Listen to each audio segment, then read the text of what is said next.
What's up, internet? Look at what I got in front of me today. This is the hitBOX. So it looks exactly like an arcade stick, except there's no stick. So I'm not sure what to call this guy. An arcade pad? Whatever you want to call it. This thing only works on the PS4 or backwards compatible PS4 games on PS5 or PC. So it doesn't work on Xbox, unfortunately. But I'm sure you can get an adapter for it. Now the hitBOX came out a long time ago. I would say almost a decade ago, but this is the first time I'm getting my hands on it. I've heard of this before, but I was intimidated. So finally, I'm taking a plunge, and I'll tell you all about it. Let's start off by talking about its build quality. So first of all, I just love the way this looks.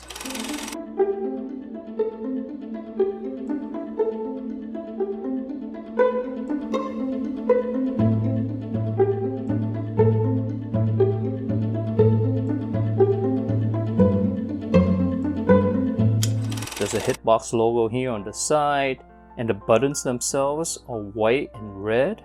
Just very minimal, very classy. Beautiful. And they use premium material to make this guy. The surface or the top here is acrylic, just really high quality. It's really shiny. The buttons themselves are Sanwa Denshi buttons.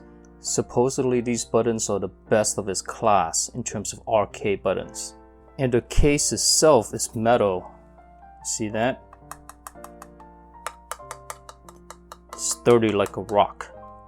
I just love the aesthetics of it. I love the material used. The build quality and the design is top notch.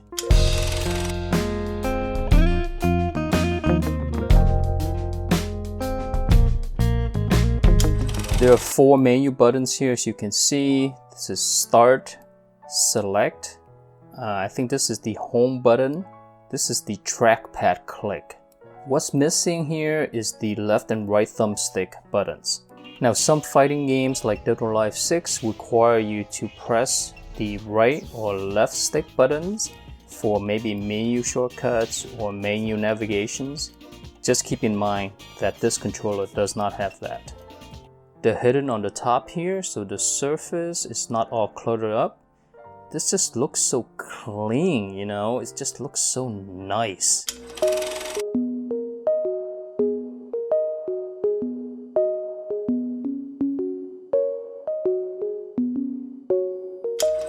I want to go into the ergonomics a little bit here. So as you can see, this thing is super wide, right? And not very long, just wide.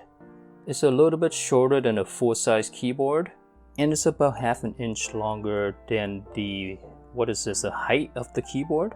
This guy is designed wide so that you can place it on your lap really comfortably.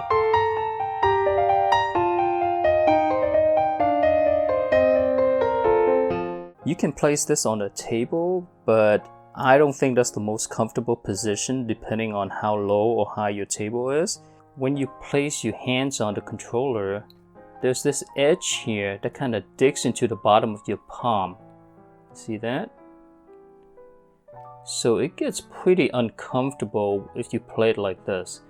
Now you can be conscious and then lift your palms up and play it like this. This is the recommended way to play. By the way, look at the veins on my hand. Holy moly. Damn. This is what you get for playing this thing for about a month straight, non-stop. And another reason why you want to elevate your hands is so that you can hit this button easier. You see that? If you have your wrist resting on the surface of this controller, it's kind of difficult for you to hit this big button here, right? But if it's elevated, you have more motion to push down. It makes it a little easier.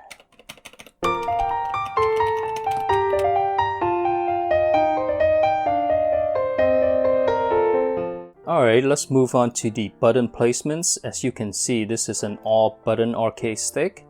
These are directions, so left, right, down, and up. At this point, you may be thinking, well, that's weird. Why is up down here and down up here? The reason for that is if you want to do a half circle, right? If this is down, you're going to have to do left, down, and then right? You got to go like this, which is kind of awkward. But if down is here, then you can just kind of roll your fingers like this, kind of piano it like this. So this is a lot easier to do for half circles.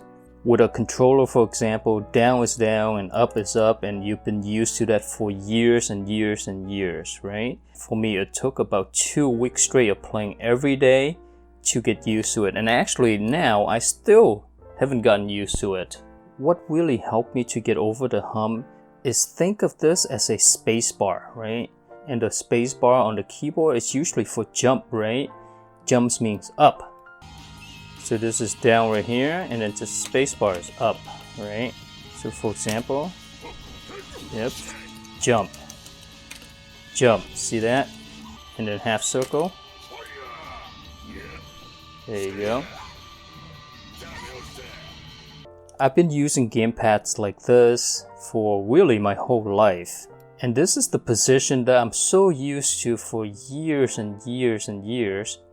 So switching from this to this is the hardest thing that I've ever done. Not only do I have to get used to this being up and this is down, which is reverse in my brain, but there's 4 separate buttons. So in order for you to go diagonal, you gotta press 2 buttons at once. Same here. And this is up back, which is so strange, and then up forward. Now with a controller, it's just self-explanatory, right? Up is up, down is down, and this is the diagonals, right? Your brain doesn't have to do much with the D-pad. But with this, let me tell you, you have to really rethink how you control video games. Now on top of this, I also have to get used to these face buttons too. Again, on the controller, your thumb controls the face buttons, and then these are usually for combinations or shortcuts, right? So you're using 4 fingers to control the game. Switching from the gamepad to this guy, you're using 9 fingers. So going from 4 fingers to 9 fingers. I was just all messed up, man, let me tell you. All kinds of messed up. But you know what's crazy is I never had the urge to just give up because it's really fun to use. This setup, once you understand it, once you get over the hump, once you see the designer's intentions, you're gonna be thinking, wow, this is the perfect way to play fighting games. In terms of the face buttons and the triggers and the bumpers, you're really only pressing 1 button at a time, right? Maybe in combination with the directions, but usually just 1 at a time. With this guy, you're gonna have to press multiple buttons at once. For example, with Brad Wong, to do this move right here, I gotta press this guy, down, this button, this button. This is super awkward to do. Look at that. See that? You gotta use these 2 fingers and then these 2 fingers together. The learning curve of this controller is just nuts. So not only do you have to do combinations of the directions, but also multiple buttons at the same time on your right hand and the left hand. Now you can see how difficult it is to adjust, coming from a gamepad user. Once you get over the hump, there's gonna be a whole bunch of benefits to this design right here, and one of them is this. Now this button right here is block. With this design, I can keep holding the block button and attack, and he'll go back to blocking right away. You see that? So you don't have to go back and forth, back and forth. So with the D-pad, let's say this is block, right? And then when you punch, you have to lift off your thumb, go to punch, and then you can block again. Now, of course, if you play claw, you can go like this. But I think this is kind of uncomfortable. There's a lot of wrist bending here. It's gonna hurt your wrist. It's not good for your hand. But with this design, it's very ergonomic. It's kind of like playing a piano almost. You may be thinking to yourself, with a design like this, how do you do circular motions? Alright, let me show you. To do a half circle. Alright, no problem. You see that? And this move right here requires me to do a couple of 360s. I can do that no problem with this controller as well.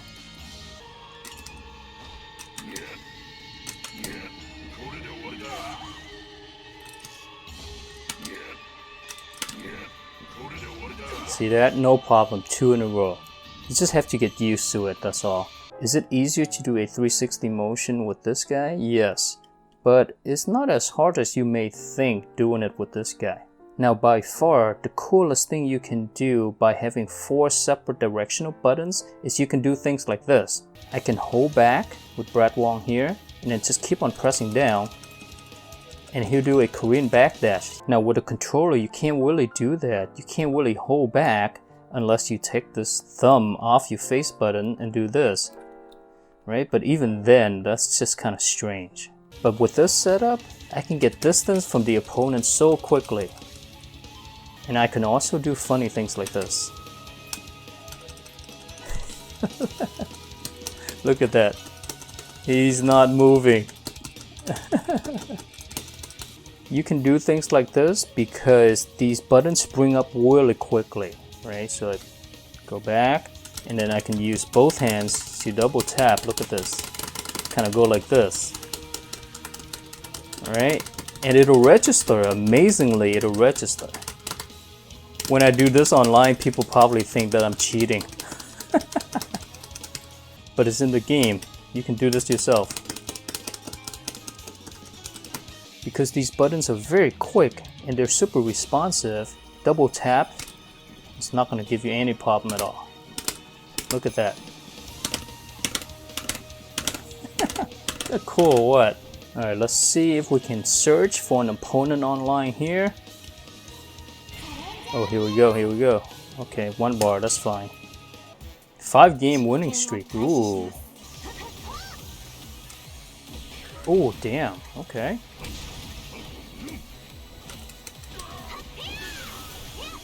I may lose, guys.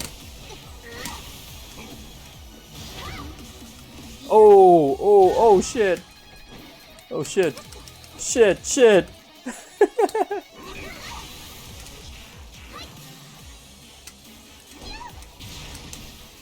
Oh, damn.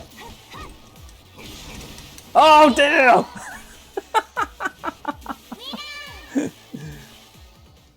This control is just so precise that really anytime when I messed up on a combo or I drop a combo or something like that, it really makes me feel that it's my fault for missing, because everything's separated, everything is laid out so perfectly, everything's so responsive that I can't really blame the controller for it, you know what I mean? So on a controller like the DualSense here, if you press the back button like slightly down here or up here, it's gonna do up or down counters, when really you want to do back counter like this. So there's a lot of margin for error with a controller like this. But on this guy, since they're all separated, to counter back, I just go like this. There's really no margin for error at all. If you go like this, you know you're countering back, and this is for kick counter, this is for up, and this is down. It's just really precise. And because all of your fingers are on the buttons all at once, you can do this really quickly too, right? So you move forward, then you need to counter back, bam, right? You don't need to lift up your fingers at all. Versus on the controller, you go forward, right? And then if you want to counter back, you gotta lift up your thumb and go like this. See that? So that takes time. Milliseconds matters. With this guy, I can immediately go into the counter. Bam, bam, I can be moving, bam, counter, counter. Now you're starting to see why this makes so much sense to separate the directions out. After using this guy for really every day for about a month, I really see the design and the thought and the iterations that went into designing this controller. The fact that this up button is bigger than everything else kind of gives you a hint that this is different than everything else. This is the equivalent of the spacebar. And just like the spacebar, you can use both thumbs to do it.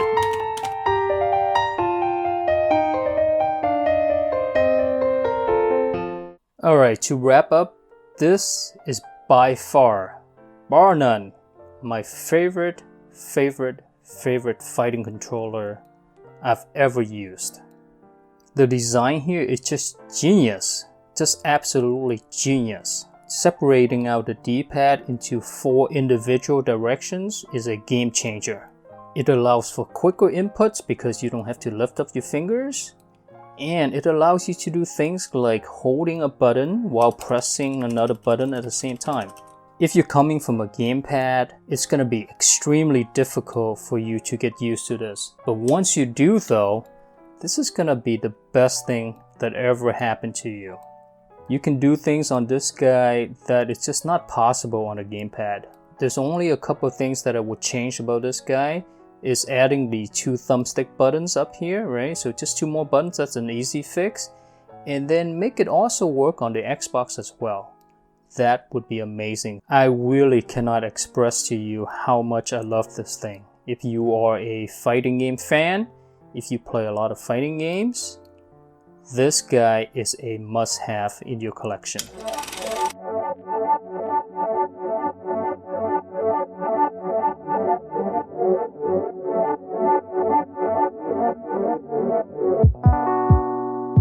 Alright, hopefully you enjoyed the video. If you did, give it a thumbs up, subscribe for more, and take care now.